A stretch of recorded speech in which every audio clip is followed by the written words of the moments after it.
Where opportunity meets hard work, that's where you'll find Ronald Frederick de Kreft Harford, a man of simple tastes, complex abilities, and an unerring eye for the small details that make the world move. Ronald Harford's career is the stuff of corporate legend, and it all began with the 9-month stint he spent as postboy at Barclays Bank in Port of Spain.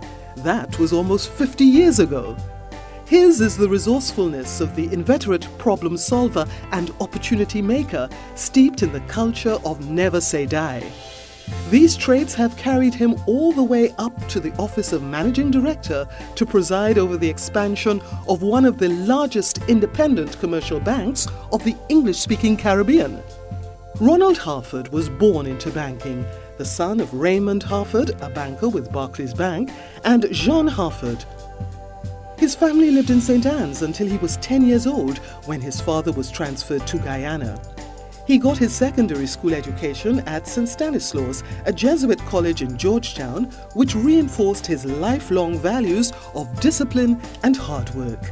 The family then moved to St. Vincent, and with 1 year of A-levels under his belt, the young Ronald decided to enter the world of work. He was an 18-year-old with 9 O-levels in 1963 when he joined the Port of Spain branch of Barclays, the predecessor to today's Republic Bank, as a postboy. Trinidad and Tobago was in the early years of independence, and change was in the air.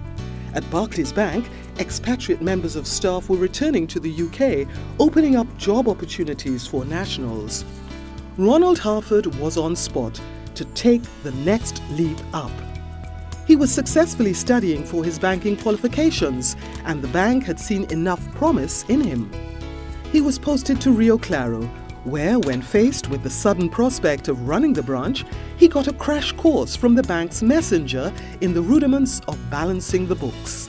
Today, that messenger is known nationally as Imam Haji Afzal Mohammed, Vice President of the Interreligious Organization.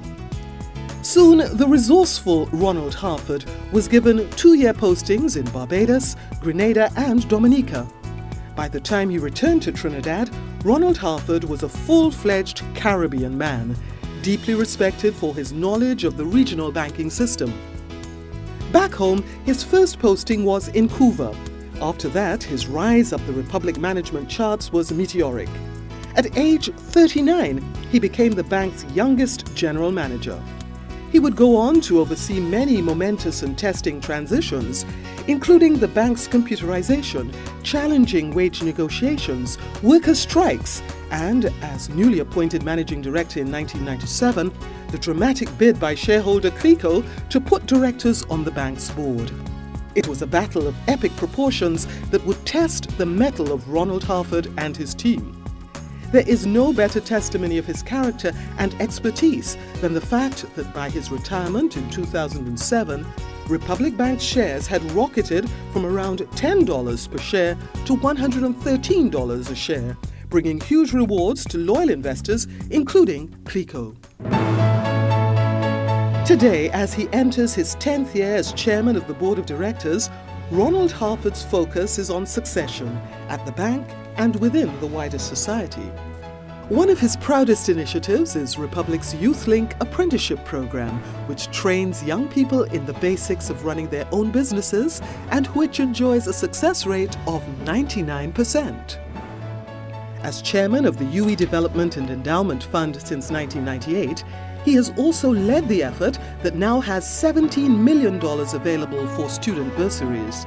He is currently the chairman of the Campaign Cabinet for Habitat for Humanity, Trinidad and Tobago. His own sense of corporate responsibility gave rise to Republic Bank's Power to Make a Difference program, which donates $100 million every 5 years to a broad variety of NGOs and community organizations. Civic responsibility led him to organize the country's 5 commercial banks in funding the first phase of the Brian Lara Promenade. He has also carried a range of responsibilities.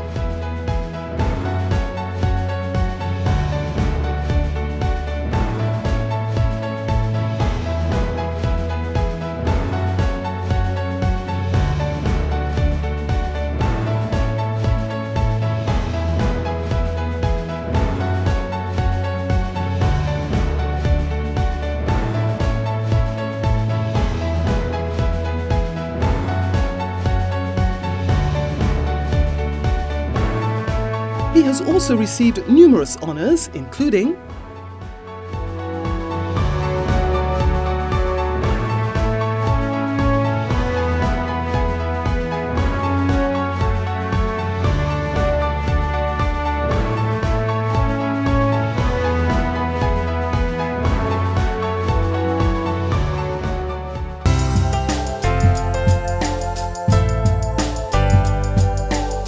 Ronald Harford has truly earned the joys of his retirement. For him, none is more special than the time he spends with his wife Alison and their combined family of 4 daughters, Deborah, Catherine, Natasha and Marissa, and son Jovan, and 11 grandchildren. As he looks back on his career, Ronald Harford is convinced that luck comes to those who work the hardest. He says, the harder you work, the luckier you get, and God will bless you. In truth, it is we who have been the lucky ones for having had Ronald Harford working for us. When I look at Ron Harford, you don't just see a banker. You see someone who is a visionary. Someone who was committed not just to the organization or the event that he was actually taking part in or the event that he was actually leading. You saw someone who wanted things to be better. I can always remember the first words that he said to me. And those words, I think, actually epitomize the kind of individual he was. And he actually told me that he hoped I was not someone who suffered from analysis paralysis. And what I interpreted that to mean, and what subsequently in all of my encounters with Mr. Harford and everyone who has encountered him in his career in and outside of the bank, was somebody of action. As an individual, I think he's very much a people person, and as I said, very passionate about everything. The Trinidad and Tobago Chamber of Industry and Commerce is indeed honoured to induct Mr. Ronald Harford into the Business Hall of Fame.